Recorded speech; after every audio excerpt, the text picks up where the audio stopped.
Today's video is an overview of window treatments, a huge topic worthy of a full semester course. For those of you familiar with my house, you might assume that I haven't given window treatments any thought at all. But the truth is, I've been very deliberate about what I do with my windows. Throughout the video, I'll be talking about what I've done in my home and why, and how my window treatments continue to evolve. Now, this will be like a proverbial drink from a fire hose. The first section of this video will cover functions you should consider when making decisions. The next section will provide a rapid look at as many style options as I can cram in. In the description, I'll have links to some excellent videos that will provide more information than I have time for today. Throughout this video, I will share how I use these techniques to make my decisions.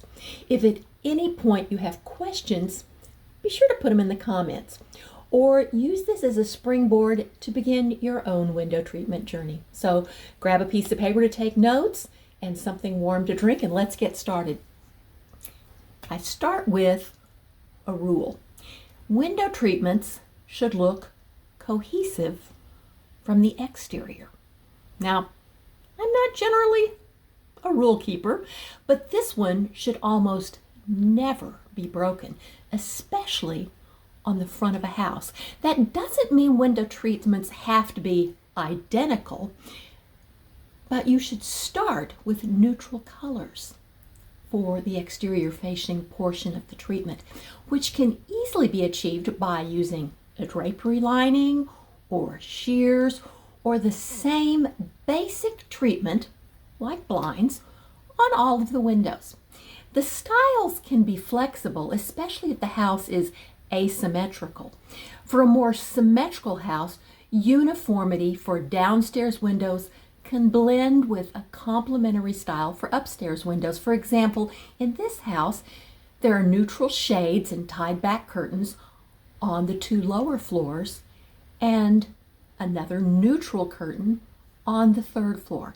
If you insist on breaking this rule, you might want to draw a picture of what you're thinking with colors, or bring in a reputable professional designer to help. Or you could end up with the house all the neighbors call the one with the strange windows. You probably want me to start by showing lots of beautiful window treatments, but where professionals actually start is by asking some very straightforward questions and then using those answers to plan the perfect window treatment. Everyone's answers will be different and usually vary from one person to the next, sometimes even within the same room. One person wants to see out, another wants total seclusion. Some want a dim, cozy room, and others want a bright, sunny room. One thinks that the plastic mini blinds the place came with are perfectly good, and another is only satisfied with formally dressed windows. You get the picture. Problems can occur when the people that want radically different things are sharing the same windows. That's when interior designers become marriage counselors. So, what are those questions, and how can you use the answers to make everyone happy? The fundamental question is, what do you want your window to do? Now, that's really broad, so let's look at what window treatments can do. For instance, light control. So how much light control do you need? Do you want complete blackout for sleep or a home theater? Or do you want to shade a room so it doesn't get too hot, or prevent glare on a TV or computer screen, or keep sunlight from damaging fabrics and art, create a dim, moody space? You have my permission to have multiple light demands, even on the same window. Next, how much privacy do you need? Maybe there's no issue with people seeing in, like in the case of windows that face a private garden or in a remote location.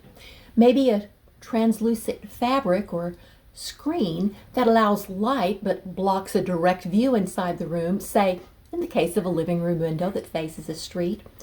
Or maybe complete privacy is needed, say in a bathroom or a doctor's office. Next, do you need temperature control? For example, do you need to keep your interior cooler by blocking direct sun, or warmer by allowing for passive solar gain? Or would you like some thermal retention, essentially a blanket over a window to keep the house comfortable when it's really cold or really hot? Or how often will you be adjusting your window treatments, and how easy does it need to be? Will you be opening or closing it multiple times a day, blocking sun in the summer but letting in the view otherwise? Are there small children or someone with physical limitations that would benefit from cordless or electronic adjustment features? About 35 years ago, I had a client with complicated medical conditions that made sleep difficult, so she needed complete blackout in the bedroom. But that same condition also left her bedbound for weeks at a time, yearning to see outdoors. That was the first time I worked with an automated window treatment. They are much more affordable now and work with most common remote devices. Or do you want to preserve and enhance a beautiful view, or block and distract from an unsightly one? Or is there a noise consideration? You know, all soft materials absorb sound, and window treatments can help with that. And lastly, how cleanable do the window treatments need to be? Kitchens, kids' bedrooms, hospitals all need washable window treatments, and dust creates allergy problems for many people.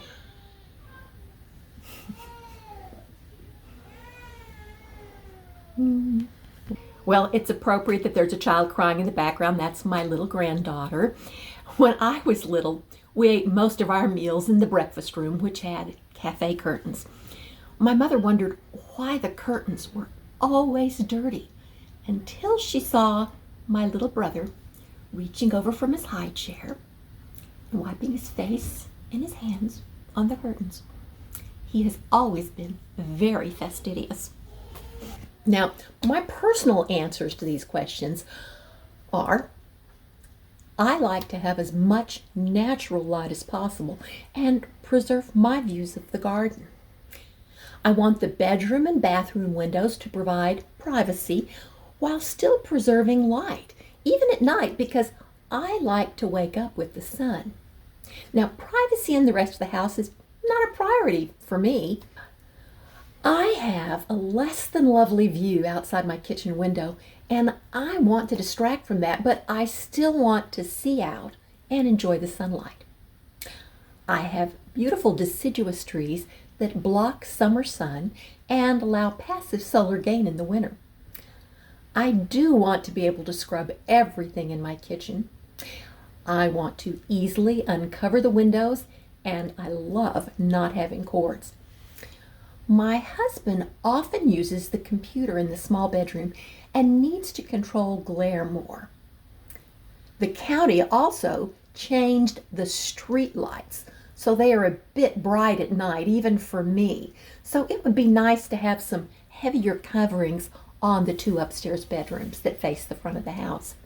Now, once you have identified what you need your window coverings to do, the next question should probably be your budget.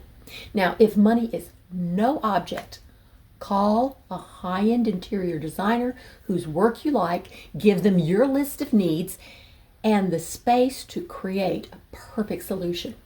You don't need any more advice from me. Custom window treatments are a wonderful luxury, but they can get pricey. So if spending a boatload of money is not your first choice, here's what I recommend. Start with the most pressing function. Bathrooms and bedrooms need privacy. The nurse who works the night shifts needs blackout in the bedroom. In Arizona, controlling the brutal sun is top priority. At this stage, people often start with inexpensive, single, ready-made coverings like blinds from Home Depot or an online source or curtains from IKEA. I decided to use honeycomb blinds from Home Depot. They provide privacy and even some insulation, allow light, and have a very small stack when pulled up, so they practically disappear. And they're very affordable. And they now come with cordless operation. Another budget solution is making something yourself. Sometimes that could be a poor investment, but often it's a great solution. I'll come back to that after what should be the final question. What actually goes on the window? Finally, what you came for. It's where most people start. That's where they go wrong. But you now know what your window treatments need to do, so you're ready to look at the options. Do you have a particular design style? Is your space traditional or contemporary? Do you want to enhance the decor, make a design statement? Is it formal or casual, timeless or trendy? Or do you want something that visually disappears? Most of us forget how many options there are. So let's start with a quick overview. The first category is hard window coverings that address privacy and light control without adding a strong design statement. You're probably quite familiar with all of these. You select what you want, measure, order, install. First category, blinds, probably the most common option. There are mini blinds, wood blinds and faux wood blinds, vertical blinds if you're stuck in the 70s or 80s, and solar blinds, and shades, what I will call the hard kind of shades, like cellular or honeycomb shades, pleated shades, roller shades, woven shades. They might be called bamboo or rattan or matchstick, but they are a woven shade. What I really like about those first three options is that they can almost disappear when pulled off the window. Shutters are the last hard option. Louvered shutters that only cover part of the window, or plantation shutters custom built to completely cover the window, or solid European style shutters. If you're thinking that these hard options are more modern, think again. For thousands of years, fabric was way more expensive than wood. So people used wooden shutters and blinds. Think interior shutters in a French chateau or the wooden blinds in Williamsburg. But the earliest shades were made by Romans out of canvas, like sails. Now fabric options can be very affordable and versatile while enhancing the decor of a room. Fabrics range from sheers to velvets and can be constructed with a variety of options. You can do ready-made or homemade curtains with a sleeve or other design to be gathered on a rod. You can just have a simple channel to hold the rod, or you can have different variations like tab curtains or grommet curtains. You can do cafe curtains over the bottom half of the window. You can use a valance over just the portion of the top, frequently used to conceal blinds or the hardware of a curtain. Drapes we often associate with custom window treatments. You can have pinch pleat drapes, pencil pleat drapes, reverse pleat drapes, and a number of other variations. These look complicated, but are relatively simple with a little product called pleating tapes and hooks.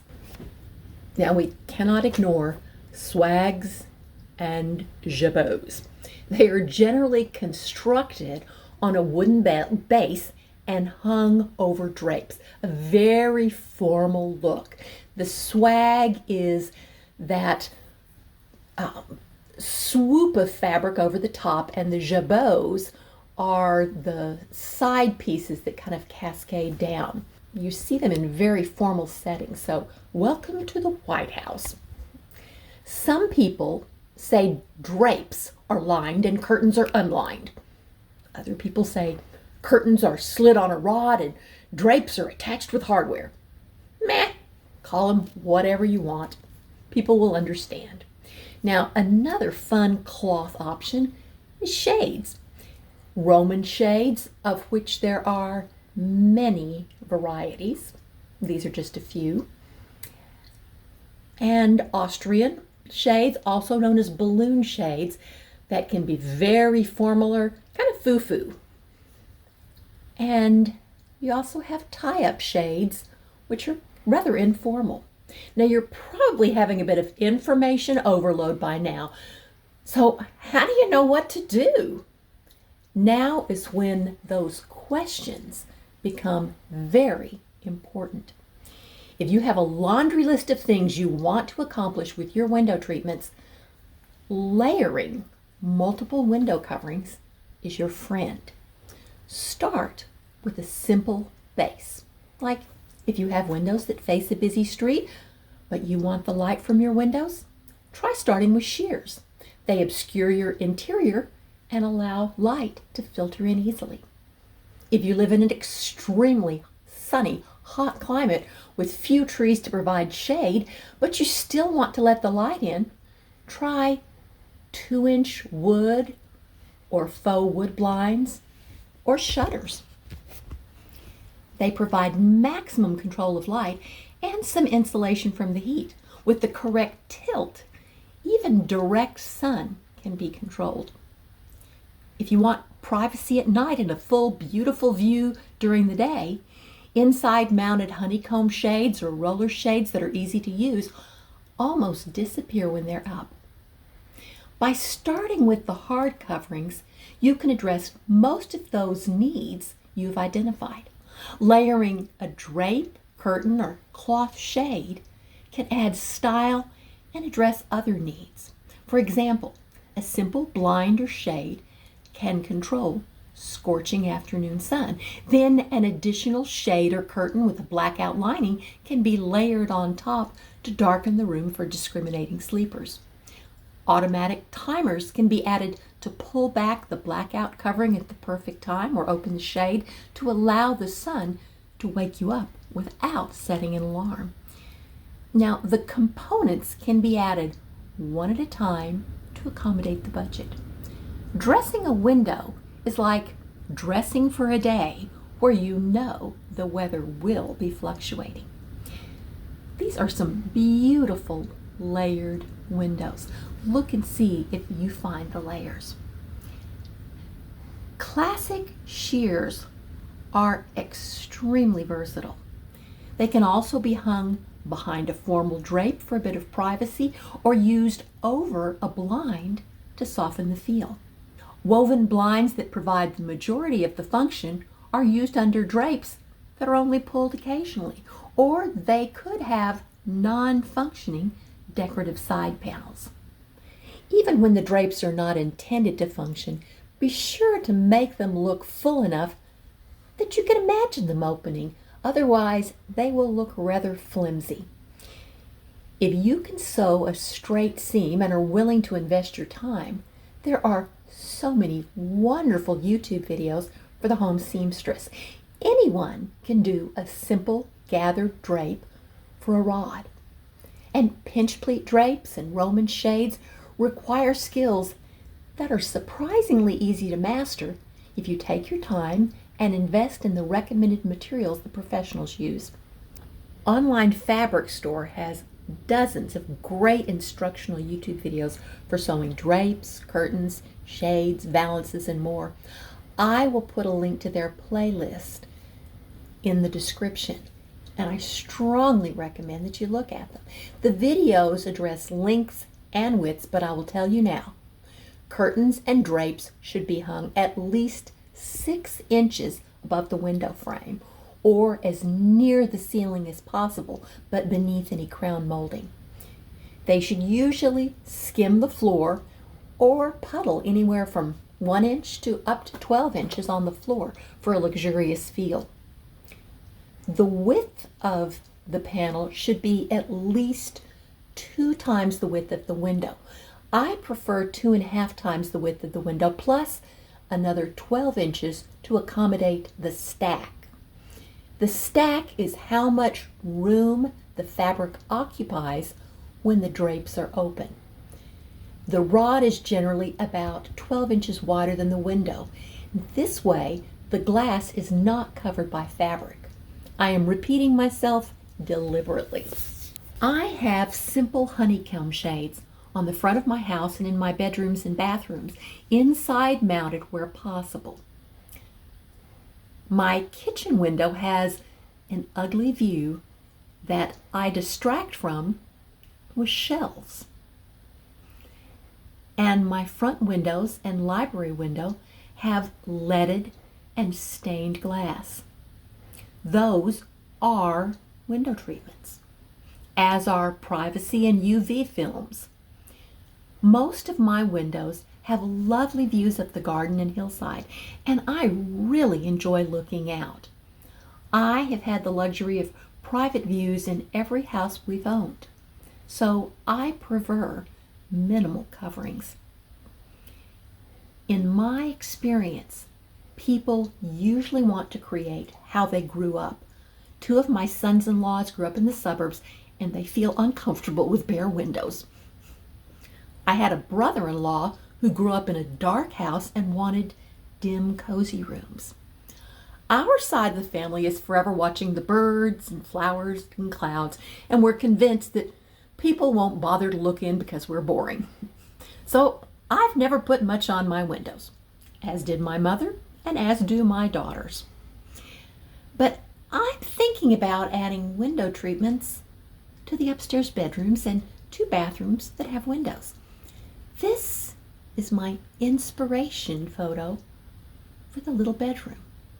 What I do in that little room will dictate what I use in the larger bedroom, since I want both windows to look the same from the exterior.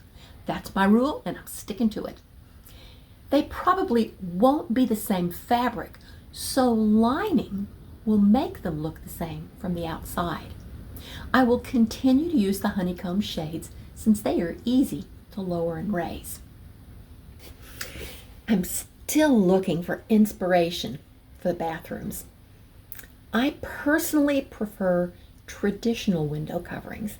In my experience, nothing dates a room faster than window coverings that broadcast when they were fashionable.